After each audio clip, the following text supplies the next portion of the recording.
You are watching KVU 25 News Now at 10. Good evening and thanks for joining us. I'm Amaya Norman. And I'm Trenton Whiting. There were a moment on a Kentucky roadway after a semi-truck crash left the cab dangling off of a bridge. Yes, officials say the crash happened just before 10 a.m. when the semi-truck lost control. And officials say the crash happened just before and it struck the rail of the Kennedy Bridge on Interstate 65 in Louisville. Fire and rescue crews worked for about 30 minutes to extract the driver from inside the cab as it dangerously dangled over the edge. Officials say the driver was in good spirits as he was hoisted onto solid ground. It then took crews about 2 hours to pull the cab back from the brink. An investigation into the crash is underway. A woman from Guatemala who crossed into the United States illegally while 8 months pregnant is now facing deportation. She is now in ICE custody along with her newborn baby. Agents found her after she spent 2 days alone in the Arizona desert. She gave birth at a Tucson hospital just days after being detained. Her lawyer says she's fleeing violence in Guatemala and is seeking asylum. He also claims ICE violated her rights. ICE says that is not true and insists its agents follow the law. She'll get a chance to make her case at a hearing soon. Now let's go to Trey Mining with the first look at our forecast. Trey, how would our week be looking? We're looking rather rainy beginning tomorrow. Hope you enjoyed the sunshine we had today. It was very nice. 67 degrees currently on the outside. Southerly winds just shy of 10 miles per hour. Humidity on the rise, 79%. Let's take a look at the review of the day. 84 degrees was the high in Victoria. Nice, cool, comfortable. 54 degrees this morning. It was nice and cool feeling. I hope you got out and enjoyed that. This will be going away. And these totals here hopefully be going up. We're negative for the year and for the month of May. And rainfall, getting some rain chances later on this week? Yes, we are. We'll tell you about that coming up in a minute in the full forecast. Back to you. Thank you, Trey. After nearly 7 years of leadership, University of Houston Victoria President Bob Glenn has announced he will retire in August 2025. Since taking the role in 2018, Glenn has overseen major campus expansions, new degree programs, and millions in funding. As the university prepares for new leadership, its future in the UH system remains uncertain, with legislation proposing a transfer to the Texas A&M system now awaiting a House vote. Now that the local elections are over, the official results are in. Mayor Crocker secured a victory with 80.86% of the vote. This marks Mayor Crocker's second consecutive win, following last year's special election to complete an unexpired term. Sauceda received 19.14% of the vote. Residents in Bloomington have voted on whether to incorporate their community, and the official results are in, with 187 votes in favor and 60 against. The measure has passed to incorporate. This follows a petition that included the entire town. Now in the race for Victoria District 6 seat, incumbent Margaret Pruitt faced a challenge from Annie Rokovich. With a 69.2% of the total vote, Margaret has won the race for District 6. And sticking with Victoria ISD, the District 7 seat was down to two candidates, Joshua Moore and Michael Costello. They were competing for the seat held by Board President Mike Mercer, who was not seeking re-election. With 50.88% of the vote, Costello has won the race for District 7, and West received 12.69% of the votes. The venue tax was a big topic this election season, and Victoria voters decide to pass the proposition. Victoria will now have a rental car tax and an increased hotel tax to create $15 million of a proposed $35 million renovation. The rest will come from a few sources like certificates of obligations, interest income, and utility funds. Newly re-elected Mayor Crocker spoke about his pride in the city for providing so much education on the project and his excitement to move forward. I'm just so proud of Victoria for recognizing this opportunity to really invest in ourselves in a way that we just haven't before, but a way that our citizens deserve. I think we gave something like 21 separate presentations to various groups about the community center project, just to get out there and make sure people had the information they need, but also to answer questions they have. So, from my standpoint, I think the city did a very good job in terms of just making sure people had information. The new renovations will increase the maximum capacity for the building and upgrade existing features. The city will soon enter a bidding process for contractors and materials, and Mayor Crocker says the community will be involved each step of the way. He says they hope to begin construction after next year's livestock show in February. And that'll lead us nicely to our viewer poll for tonight, which is, what do you think would most help increase voter turnout in local elections? Here in Victoria County, we're less than 10% in voter turnout for over 53,000 registered voters. And so some of the options we gave you were more polling locations, extended early voting hours, better voter education campaigns, more outreach in schools and colleges, text, email reminders, and free transportation to polling places. And it looks like better education campaigns would help people get out to the polls. The more they know about the candidates, the more likely they're to vote about the candidates. So I completely agree. But, you know, we still want to hear from you. So go ahead and come to our website at crossroadstoday.com/vote to participate. Now, summer travelers get ready for the delays. FAA staffing shortage and upcoming Real ID rules could slow things down. Jen Sullivan has what you need to know. With the busy summer travel season just weeks away, air travelers are already dealing with delays. We had to wait 2 hours in Los Angeles to even board the plane. Passengers at Newark Liberty International Airport in New Jersey frustrated. Have a lot of travel coming up, so hopefully they can resolve this quickly. Technical failures and a lack of air traffic controllers have disrupted air travel at Newark. United Airlines announcing Friday they're canceling 35 round-trip flights per day from their Newark schedule. CEO Scott Kirby releasing a statement saying in part, Newark Airport cannot handle the number of planes that are scheduled to operate there in the weeks and months ahead. The lack of air traffic controllers is a nationwide problem. Transportation Secretary Sean Duffy saying this week the air traffic control stations across the U.S. are short by about 3,000 controllers. They've been offering higher salaries and bonuses as an incentive, but the hiring and training can still take months. It's our job to actually see over the horizon what the issues are and fix it before there is an incident that we will seriously regret it. These issues come just days ahead of the federal government enforcing Real ID requirements. Come May 7th, all passengers flying domestically will now need a special driver's license or ID that in most states has a star in the right corner. If they don't, they'll need to bring their passport or other approved documents to fly. The TSA warning passengers to expect delays during this transition. In New York, I'm Jen Sullivan reporting. 2 people are in custody after Brazilian authorities say they foiled a plot to bomb a free Lady Gaga concert in Rio de Janeiro. The suspects reportedly tried to recruit minors online and planned to use improvised explosive devices. Investigators believe they were seeking social media notoriety. More than 2 million people attended the show. Victoria County will hold its regular commissioner court meeting tomorrow at 10 a.m. at 115 North Bridge Street, room 241. Key items on the agenda includes discussion of the Victoria County Fire Marshal position, approval of additional funding for the Victoria Regional Airport commercial flights, and consideration of creating an assistant county engineering position. As thousands of Texans sleep on the streets, Republicans in Texas legislature have pushed proposals that advocates worry will only worsen the state's homelessness crisis. To read this full Texas Tribune article, visit our website at crossroadstoday.com. Graduation season is here, and we want to help you celebrate the class of 2025. Submit a photo, heartfelt message for your grad between May 5th at 3 p.m. and June 13th at 6 a.m. We'll feature them on air and on social media with a custom graphics. Visit our contest page on our website at crossroadstoday.com. Click the Entertainment tab, select Contest, submit, and show your pride. For more on today's news stories, come to crossroadstoday.com. Don't forget to submit your birthday wishes. Carolina Estrain and Parker Cox will read them live on 25 News Now Sunrise. You can also submit a local military hero so we can recognize them. Coming up, Warren Buffett stuns investors with a surprise retirement announcement at Berkshire annual meeting after years of saying he never would. Coming up. Temperatures over the next several days at or just above normal, well into the 80s each day. Definitely feeling the heat on the outside, not too much of the heat, but a little bit of a feel like summer time pattern here. Rain chances on the rise? Yes. We'll take a look coming up in the forecast.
Warren Buffett shocked investors at Berkshire Hathaway's annual meeting, announcing he'll retire by year's end.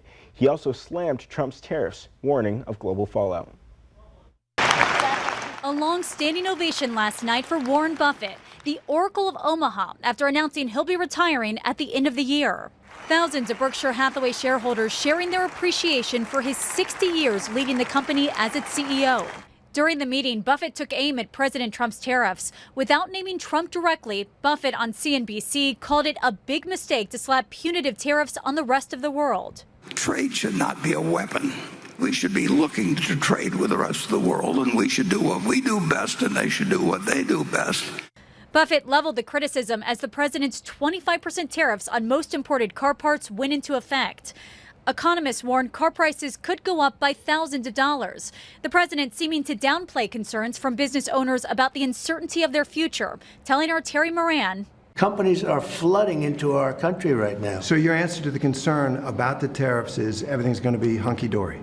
Everything's going to be just fine. Wall Street has clawed back some of its losses following Trump's initial tariff policy announcement, thanks in part to a better-than-expected jobs report on Friday.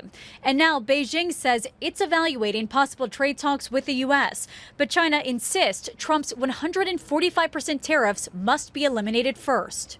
Nicole D'Antonio, ABC News, Washington. Flights and traffics came to a brief stop at Israel main airport after missiles launched by Iranians-backed rebels in Yemen hit a nearby field. 4 people were likely hurt, and while service resumes an hour later, some airlines cancel flights. Prime Minister Netanyahu has promised a response as Israel considers expanding its operation in Gaza and begins calling up thousands of military reserve force. President Trump is doubling down on tariffs, saying they'll help U.S. businesses, and now China may be open to trade talks. The auto industry feeling the impact as President Trump's 25% tariff on imported car parts went into effect this weekend. This on top of the 25% tariff already imposed on foreign-made cars. Analysts say the new tariffs could drive up prices for consumers, even on cars manufactured here in the U.S., which often rely on foreign-made parts. Companies also bracing. GM saying the tariffs will cost them $4 to $5 billion this year. A recent ABC News Washington Ipsos poll found 72% of Americans think Trump's economic policies are very or somewhat likely to cause a recession in the short term. President Trump brushing off those concerns in an interview with NBC's Kristen Welker on Meet the Press. Do you think it could happen? Anything can happen, but I think we're going to have the greatest economy in the history of our country. I think we're going to have the greatest economic boom in history. But some Americans say they're feeling the strain, worried about prices and inventory. It's showing up in the grocery stores. The prices have gone up. It's quite ridiculous because I know during Christmas time, everything is going to be very expensive. I think Trump should forget these tariffs because he's doing it to create business in the United States, but it's not going to create business in the United States. And signs that China may be open to negotiating with the U.S., but Beijing insisting the president must first remove the 145% tariff on Chinese goods. Instead, the Trump administration closed a trade loophole that allowed goods valued at $800 or less to come into the U.S. tariff-free. E-commerce giants Temu and Shein warned consumer prices will rise. Temu now saying prices are unchanged for now, but that it will no longer ship directly to customers from China, instead fulfilling orders from warehouses in America. Selena Wang, ABC News, Washington. Cardinals from around the world are gathering in Vatican City to prepare for the conclave, where they'll choose the next pope. A final mass was held this morning at St. Peter's Basilica, marking the 9th and final day of mourning for Pope Francis, who died April 21st at age 88. Voting begins Wednesday. Experience our digital streaming service, Crossroads Today Plus. Stream our daily newscasts and much more using your connected TV. Just download Crossroads Today Plus on your Roku, Amazon Fire TV, Apple TV, or Android TV. Search Crossroads Today Plus.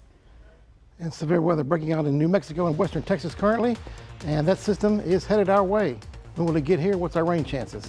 Find out next in the full forecast.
Good evening. Tree mining here after the sunny skies we had today. The clouds are fast returning from the south and southwest. You see there on the satellite picture.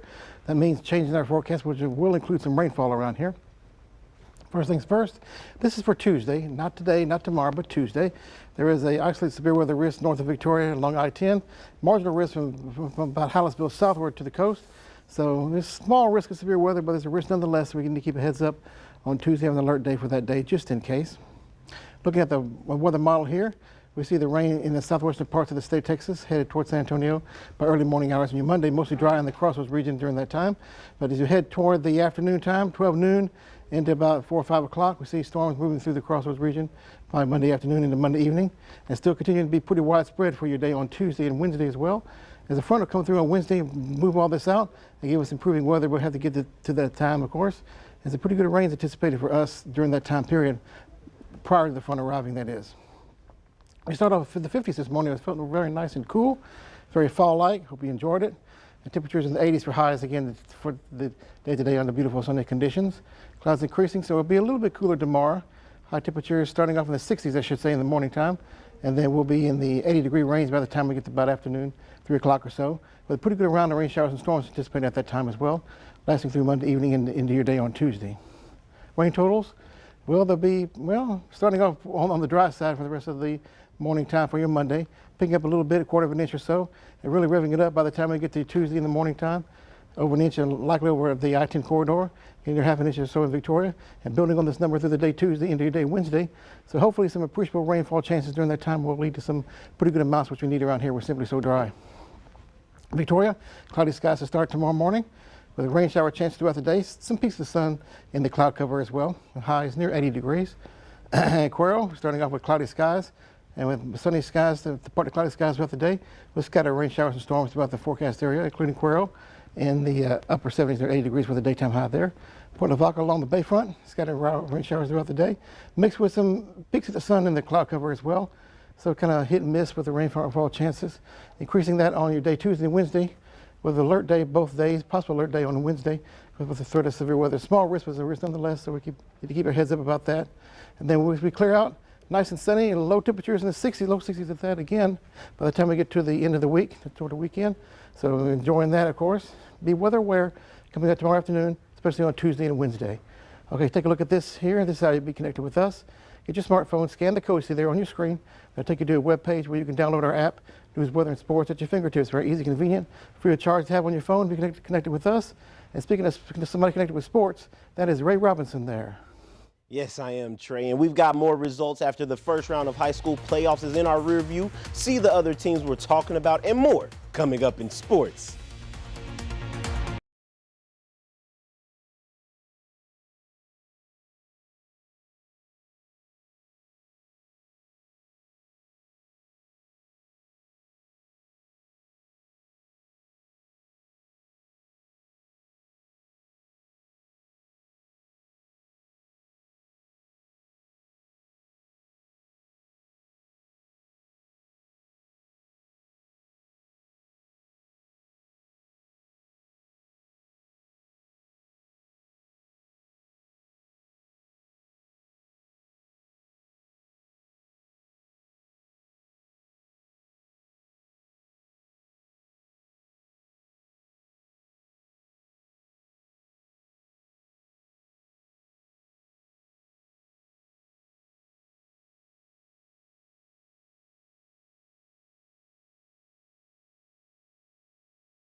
All right, Crossroads, this past weekend, we've seen several of our local high school baseball teams make a big statement to kick off their postseason. So let's continue the baseball coverage with some of your teams from the Crossroads.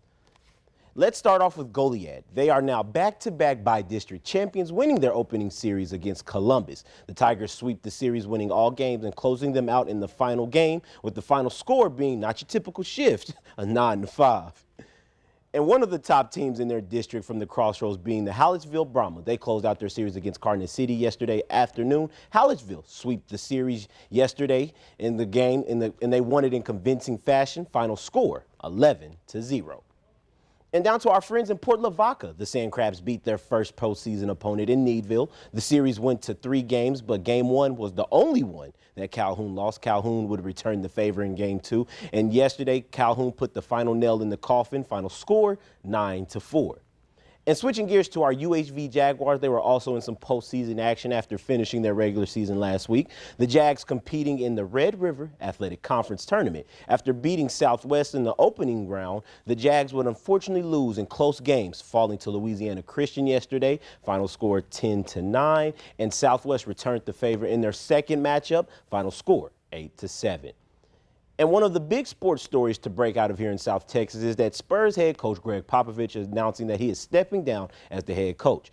In his place will be Mitch Johnson, who took over for the Spurs after Popovich left the team last November. The legacy of Pop is being showcased tonight in the game, which we'll get to later, as both Steve Kerr and Ime Udoka both played for Coach Pop alongside coaching next to him. And here's a word from them regarding his announcement. I played 2.5 years for him, coached 7, so spent 10 years of my life, and but that's probably the least important. It's the person aspect that you talked about, and the daily messages, the lessons that we all learn and think back on, and it's a bittersweet day, obviously, for all of us, but happy he's in a good place, and happy he's good with his family, and so. All right, Crossroads, and before we get to the game, we wanted to hear your opinion. Did you think that tonight's Game 7 was going to be a close one? We know that Game 7s can cause for a lot of excitement, and look, we got 62% that says yes, 33% that says no, and I don't know why that U is there, but let's just say that U is for unsure. That was typed in there, wink, wink. But anyway, let's go ahead and get down to Game 7. The big Game 7 just concluded a few moments ago. And I know I mentioned earlier that when the seasons begin, that championship DNA can carry this Warriors team. And maybe that was because I just wanted to mention John Cena's 17th world title win. But all things considered, the proof is evident. I mean, the Warriors played like they were battle-tested, winning the game in convincing fashion. Final score, 103-89. The Warriors will now go on to face the Timberwolves in the second round. So, Trenton, are you going for the Timberwolves to avenge the Rockets in this loss? But that does it for your sports. Yeah, I mean, Ant's my favorite player in the league right now, so good game, good series. I just want to go to bed. Yeah, well, congratulations to the Warriors. We want to carry out a croissant, but don't want to eat it. Now, Panera got you covered with their new croissant-shaped clutch. No crumbs, just style. Stay tuned.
Panera Bread has introduced a limited edition croissant clutch inspired by their new croissant toast sandwich. The stylish brown purse features a gold chain, and while it's sold out online, you can sign up to be notified when it's back in stock if you like croissants. Now, with shipping expected in August.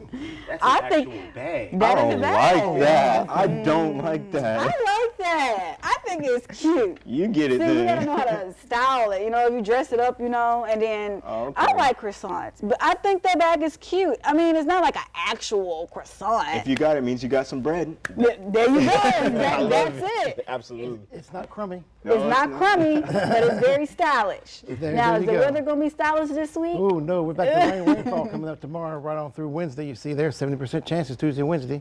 And then, but we're styling out and cooling down and giving us a little bit of sunshine coming up for Thursday through the weekend. Lows, low 60s, that's nice. Highs in the 80s throughout the period. So watch weather developments beginning tomorrow afternoon and hang on through Wednesday. Yes, hang on there. And if you want to buy the croissant bag, I hope you enjoy it. But thank you for joining us. Remember to subscribe to our YouTube channel, Crossroads Today, and join Carolina Strain and Parker Cox for 25 News Now Sunrise at 5 a.m. Have a great night and a good weekend. Go Rockets.